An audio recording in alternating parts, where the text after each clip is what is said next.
또 보호자분이 만약에 이 영상을 보시고 계신다면 이 사람 진짜 내가 미워서 화내는 게 아니구나, 마음속에 불안감이 도사리고 있구나 라고 이해하시고,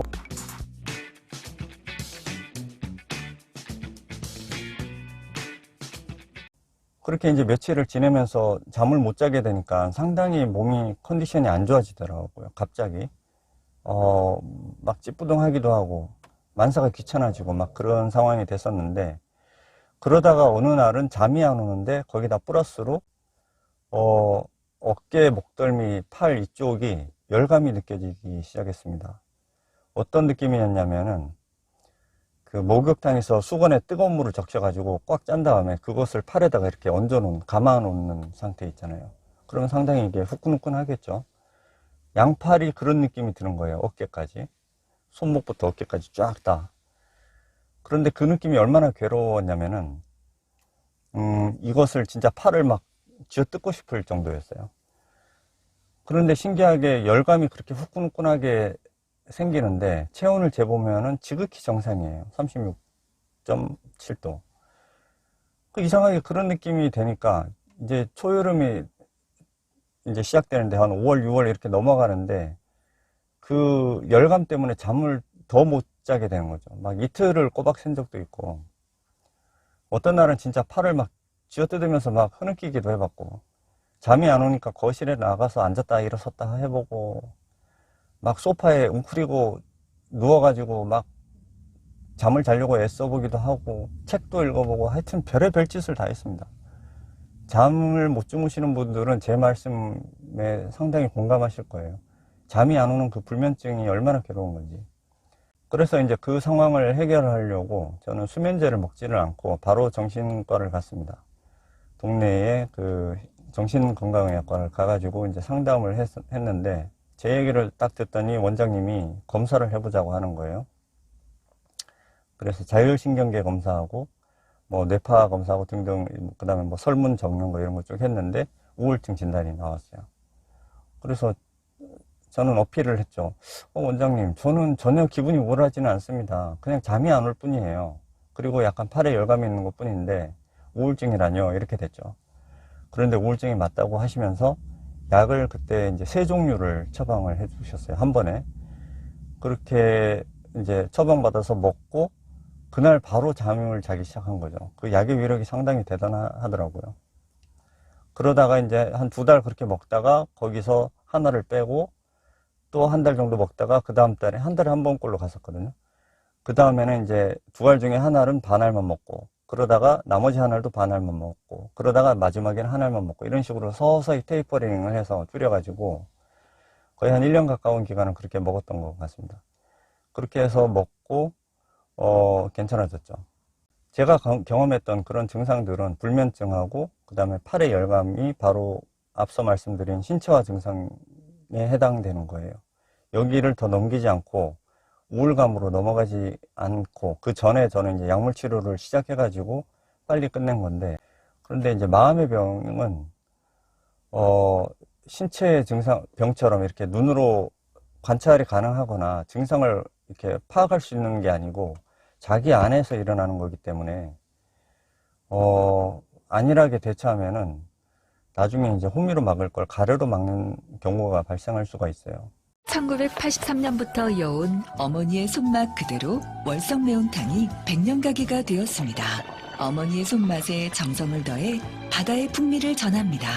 낙지와 새우, 월성의 비법 양념이 어우러진 낙새 매운탕까지 100년을 이어갈 건강한 맛집 월성. 그래서 환우 여러분들이 이제 이유 없이 잠이 안 온다, 불안감이 있다, 그 다음에 어떤 형태로든 신체적인 증상이 있다, 계속 눈이 피곤하다라든지 이유 없이 복통이 생긴다든지, 뭐 저처럼 열감이 올 수도 있고 가려움증도 있을 수 있겠죠. 그리고 계속 머리가 띵하다, 그리고 명치 끝이 계속 묵직하다, 뭐 이런 하여튼 다양한 형태의 그 신체화 증상이 있다고 한다면 일단은 그 우울증이 아닐 수도 있어요. 아닐 수도 있지만 일단은 정신과 진료를 한번 보시는 것을 권유를 드립니다. 그냥 잠이 안 온다고 해서, 예를 들어서 지금 내가 항암 치료 받고 있고 뭐 수술 후에 회복 중이다, 근데 잠이 안 온다, 그 주치의한테 잠 안 온다 그러면은 수면제 처방해 주는데 그런 거 드시지 마시고요. 그런 수면제는 일시적으로 이제 재우기 위한 목적인 거고, 장복을 했을 때는 의존성이 생길 수가 있거든요. 정신과에서 쓰는 약은 수면제가 아니에요. 물론 수면제를 섞어서 줄 수가 있지만 그 향정신성 의약품인데, 그것은 좀 작용 기전이 달라요. 수면제 같은 거하고는.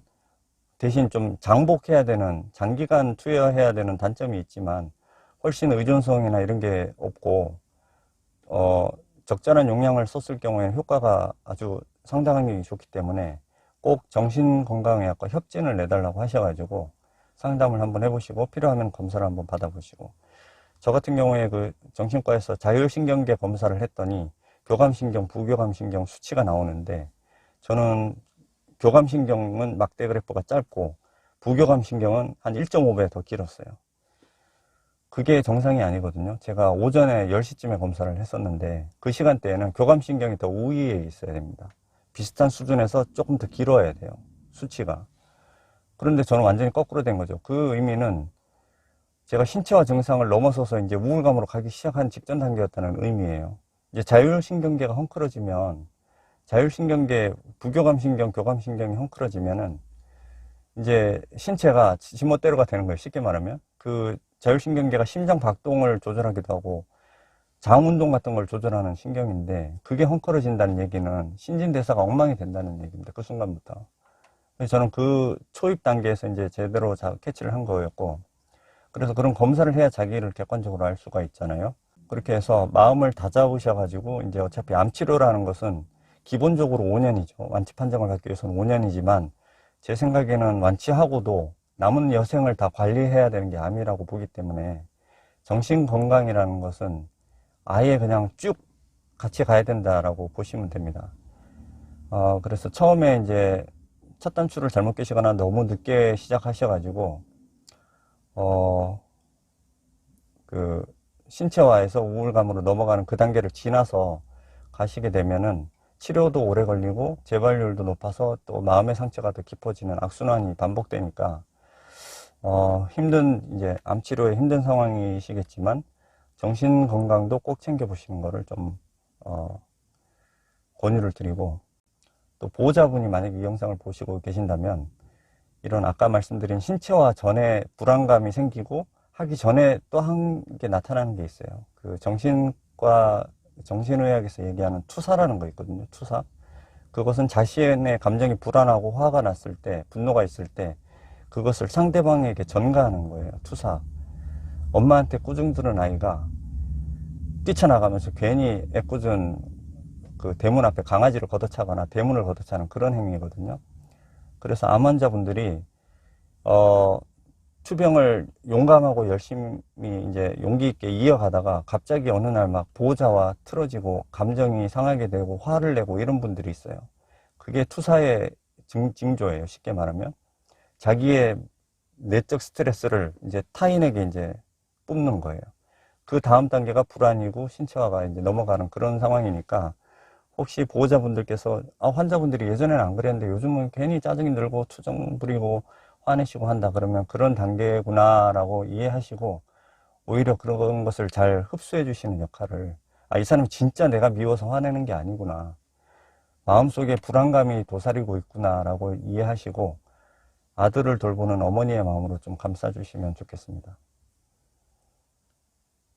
오늘 제 얘기 하다가 좀 길어졌는데, 아무튼 봄이 따뜻해져 가지고 이제 옷차림도 가벼워졌고 이제 산으로도 좀 다니고 해야 되겠습니다.